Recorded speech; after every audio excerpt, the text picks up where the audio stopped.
do you feel about what you see today with the kids playing? Well, my first impression is that it just brings me back to my childhood.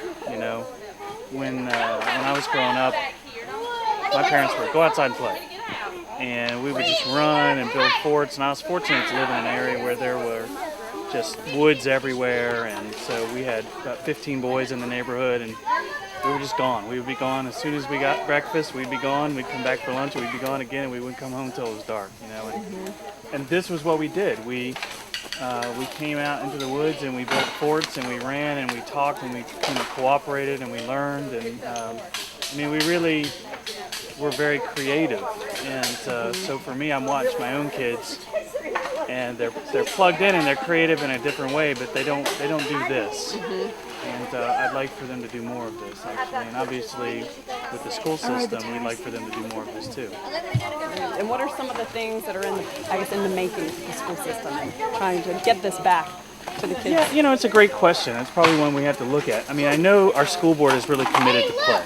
You know, so we were talking, and the board recently fully funded a standard of play in all of our playgrounds, and that's new. And so recently, well, next week we're going to finish the installation in our last elementary school, and so we've been doing that project all summer, and so all of our playgrounds now have a standard of play that really is about getting kids far more active and off of stationary play devices and onto mobile, you know, sort of spinning and active play devices to challenge them to both sort of use their core, use their whole body and range of motion, but also kind of cooperate on some of those things to get the most out of it. So. And what are the teachers and the parents' reactions? Well, the teachers' initial reaction is we've got a lot to learn about play.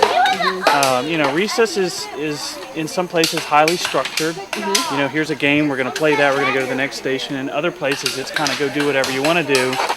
And I think with the new playground concept, you know, this idea of sort of play that involves a lot of movement and activity that's really kind of structured but not structured, teachers are trying to figure out, well, how are we supposed to use that device? So I know this one, it's called a supernova circle, and the kids are sort of walking on it the first couple times that they're looking at it, and then we're out training and working with the teachers, say it's not for walking, it's for sitting, and you've got to have kids counterbalance, and it really works your core and it makes them work together.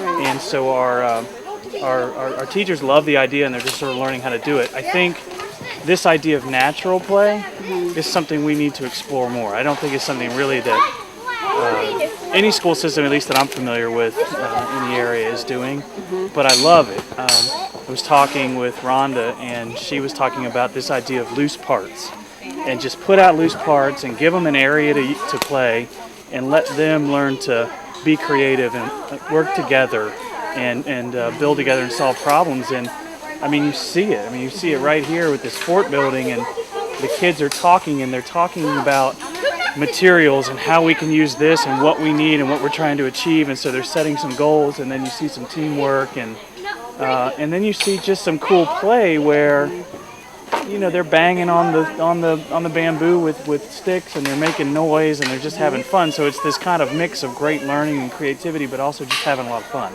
And isn't that kind of what we want for our kids, you know?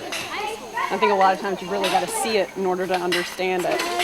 Yeah, you know, it's a lot for schools, to be frank, to let go of a little bit of that control. You know, to let kids kind of run in an area, because we always are moving towards that sense of security and safety, and we want to protect and structure the environment. And, you know, to say, well, we want our kids to run through a bamboo forest. But I think what we're showing here today is you can do it in a way that's safe and structured, but still feels very natural and very creative. Well, do you see this as maybe being an option for something that you could bring into some after-school programs, or even something during recess or field trips?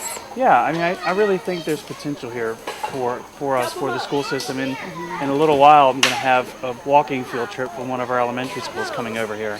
And so it's a good opportunity for us to see how does that work with upper-level elementary kids. Our 3rd, 4th, and 5th graders are going to come play.